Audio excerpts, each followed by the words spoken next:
Alright, let's talk nerd shit. Zack Snyder's Justice League Part 5. Yeah, part 5. All the king's horses and all the king's men. Blah, blah, blah, blah, blah, blah, blah, blah, blah. So what are your thoughts on this one? I thought it was pretty good. What's your thoughts on it? It's been so long since we saw the last episode. Took a little bit to get into, but by the time we got to... Superman getting revived. Yeah, before Victor sees the vision of the future.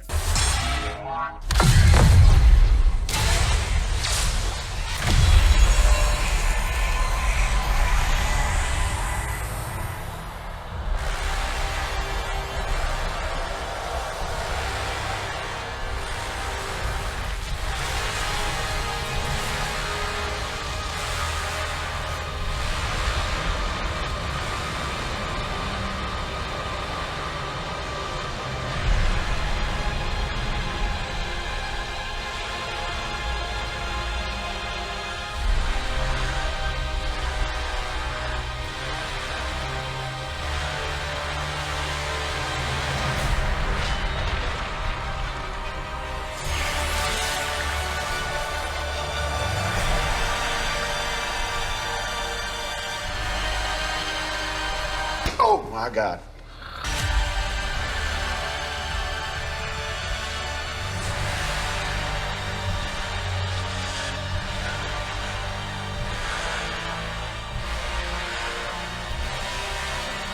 Yeah, before they got to that part, I was already into it.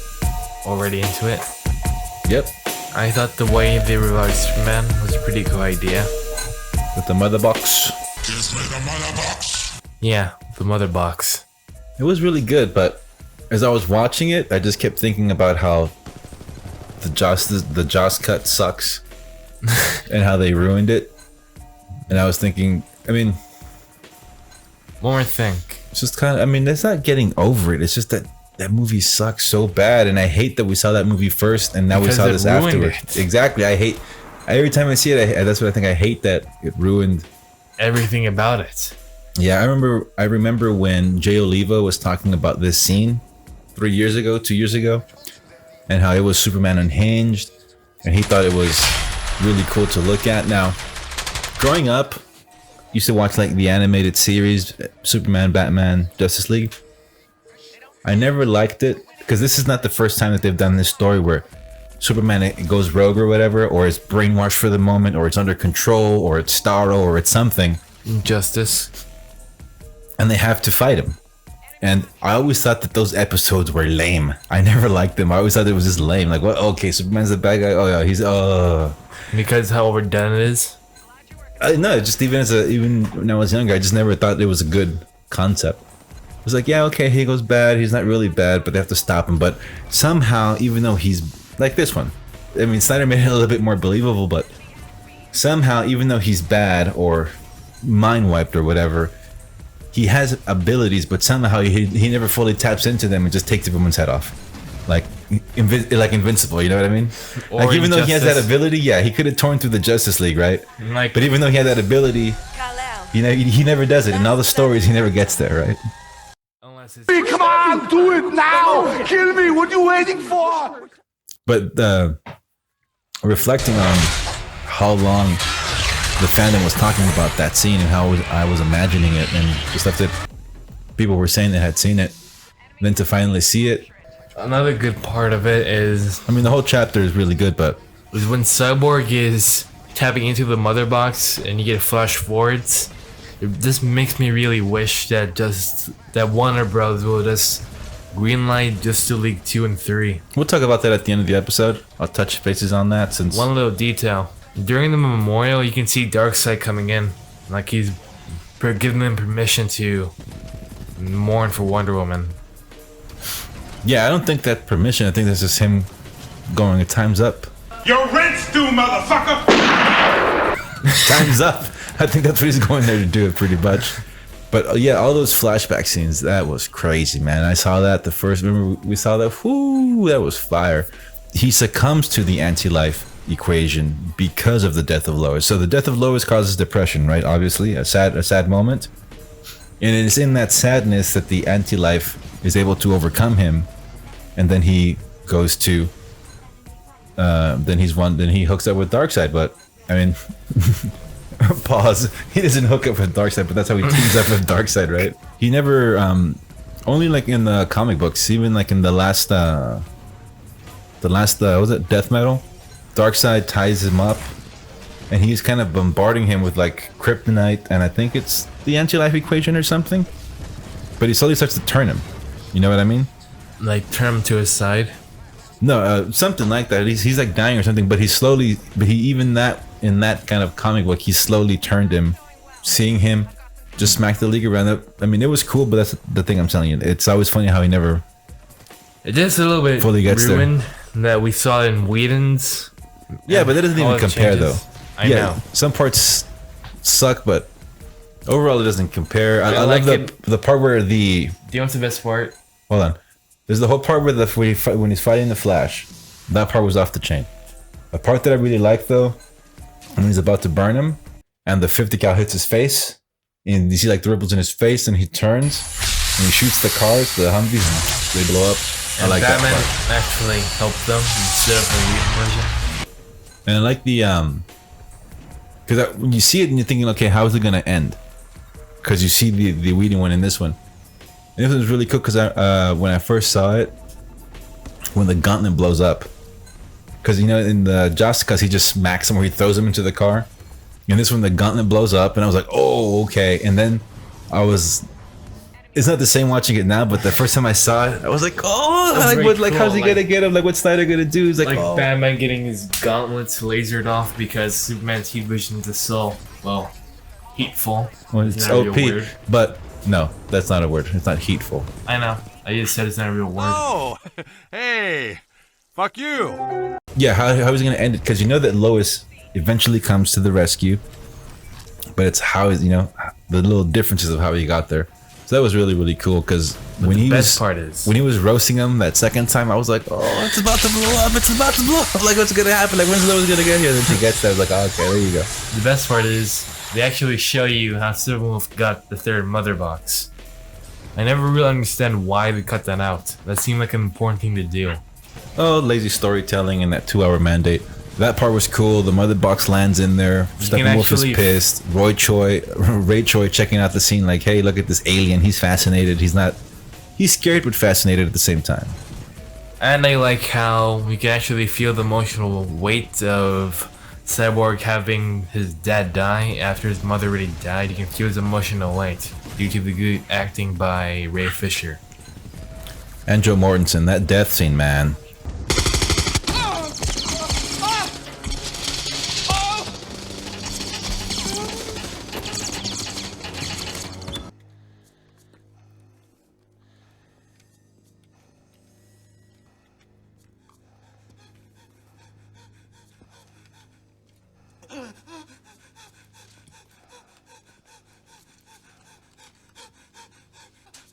I don't know how much longer I can hold this.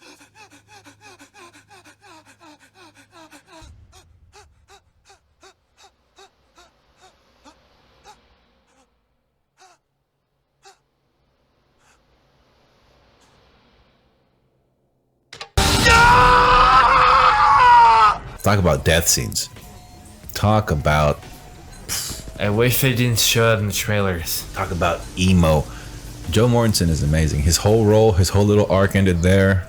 It was amazing. The slow motion, the throwback to Watchmen, how Manhattan is created, all those similarities. And Steppenwolf just wrecking shop, basically. It was just a really good episode. Very good. But so you said that observation you had about the Flash in his hand.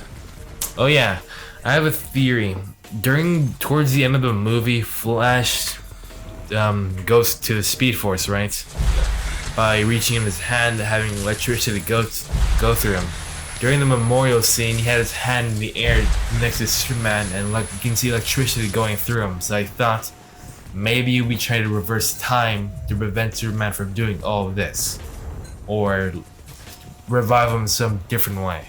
what I think was going to happen is that it's the foreshadowing because he puts his hand up, and it's not the first time. I think he did it before, right? Somewhere another time before. You think so? Actually, yeah. When he's gonna start off running, he puts his hand up. So I think that's kind of maybe it's like a ritual thing.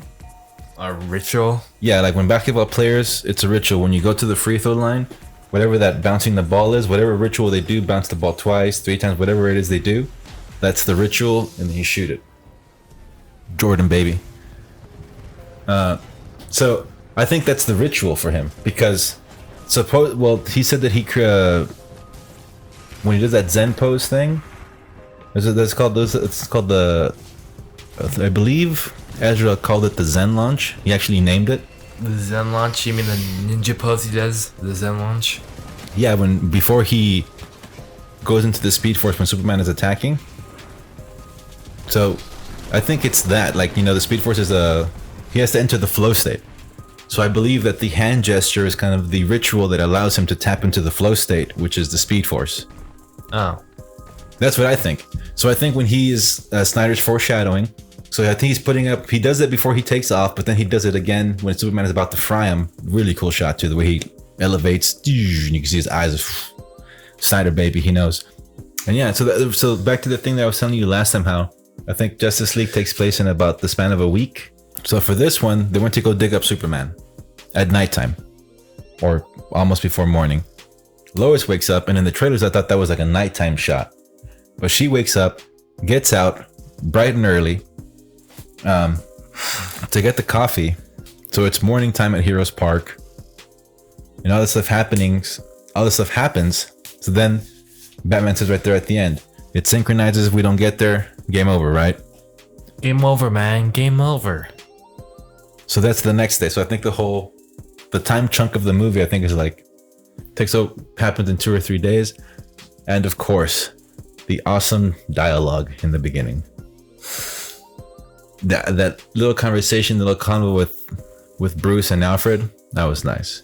And the music's pretty good. The music when Superman was getting revived, that was really sick too, man. And I can't believe. So Snyder does this thing where he reverses time like a little bit, and the Josscut there. Yeah, we're gonna take that out. Why? It makes zero sense because this is the thing that we pretty much reviewed it, so we can just talk about kind of the state of everything right now. So this is kind of stuff that I hear that basically. So what WB wanted to do was they took all of his ideas and they wanted to. So they cut out Cyborg's story because they wanted to use this for his own spin-off movie. Okay. But Ray Fisher was like, "Fuck y'all," so that wasn't gonna happen. And then the whole thing. Well, the people who made the they're starting the. Well, let's talk about it. The Flash. What did you think of that Batman teaser of the picture of the crest with the jelly on it? The jelly? Isn't that supposed to be blood? Yeah, it was jelly. That's the first thing I thought. I didn't really think about anything. I just thought, oh cool, they're gonna do another Tim Burton version of Batman. I thought nothing about it. Do you know that's gonna be in the Flash movie? Yeah, because there's multiple leaks that Ben Affleck and what's it called again? Man, I can't remember his name right now. Michael Keaton. Michael Keaton would be in the movie. Beetlejuice. They wanted to rip off the ideas. So the people who worked on the CGI said that the studio cut that part out when he reverses time because they didn't understand it. Whatever that means. But I'm pretty sure at some point they were going to try to use that idea in the Flash movie. The cool thing, I think there's hope. This is just my opinion. I listen to all the rumors, all of the scoopers. Y'all know who, if you in the community, you know who the scoopers are. I listen to everybody's shit. I don't need to shout them out. Everybody? Everyone who's scooping, who has anything decent to say on the Snyder Cut. Usually the YouTube stuff. I'm not going to people's blogs and paying for exclusives and shit like that. You know who you are. CBM. They kind of took the Aquaman idea, but I think this version of Aquaman is superior to what we saw in James Wan, only because, of course, the forced humor in the James Wan version of the Aquaman movie. Like, I can just pee in that joke. They just didn't land. They were just bad jokes, but whatever. It's for the mainstream. The movie made a billy. Isn't James Wan a horror director? I wouldn't really, expect much humor from him. Yeah, but they can have people insert these jokes. So anyway, that stuff happens. But I don't know about this Flash movie. I mean, it's been delayed like countless times since 2018, right? Yeah, but this is why I have hope for the Snyder cut. Or the Snyderverse? That the Snyderverse will be restored because number one, it was a hit. Man, a lot of money. We won. It was a hit. It's making a lot of money. And the DVDs are sold out everywhere. Yeah. This is the thing. What do I think? People are emo on Twitter. You have to think how companies think. Companies don't care about anything but the profit. Luckily for us, despite Hamada and Emmerich and Cernoff cock-blocking Zack, he hit it out of the park. I got one more thing. He hit it out of the park. So, and it's still doing good numbers. We're finally getting some numbers out. It is like number one on HBO Max in 2021. It has the most views of anything. Anything on the platform, Zack Snyder's Justice League has the most views. Like I said, we won. Still winning. Stay mad. One more thing. Cry harder. With the success of Army of the Dead, Zack Snyder's most likely to have a higher chance of getting his vision restored because Army of the Dead was such a hit. Who's mad? Yeah, that too. You can stop bragging. Oh no, we're gonna brag. I had to put up with so much shit. Not put up, but that was the environment online. And actually, you know what? The only reason I have a Twitter account is because of the Snyder Cut movement. That's the only reason I created one, to be honest. But I think that because it was the hit and it's that thing that resonated, and they kind of keep signaling Zaslav or whatever. They just keep saying Batman, Superman in these little press junkets or whatever. But that's why I think that we won. I don't know when it's gonna happen, and me personally, I don't even really care if it's because I want to see it, and as long as I'm alive, I can see it 5 years from now, 10 years from now. I don't really care if it's the same actors or not. I don't really care if it's a comic book. I don't care if it's a graphic novel. I don't care if it's as long as you get animated. to see it. Now, what I would say would be the smartest thing to do is you just recast everyone. The movie picks up where the part 2 picks up where part 1 leaves off in the wasteland. But it'll be obviously a different person playing Batman.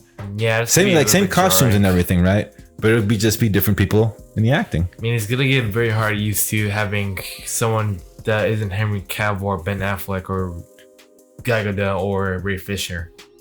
Well, yeah, they could do that, or they can do the other thing, which is I think is probably what they're going to do if they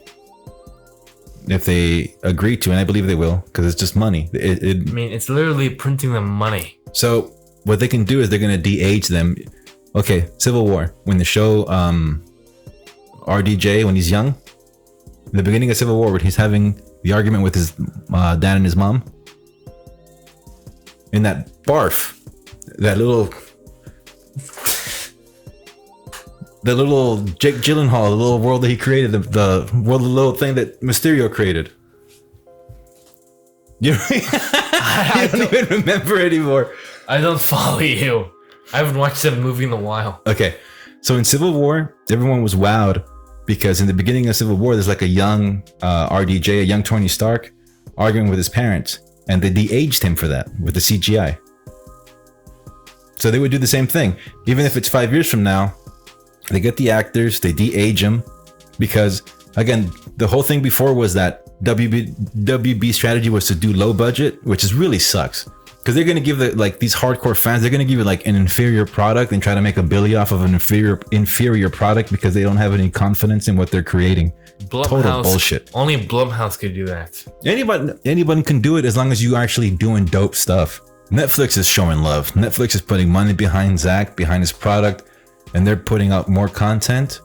And where you get to Army of the Dead products, since the movie was such a hit on Netflix. I think this is gonna do so good, or it'll perform so well. Let me rephrase that.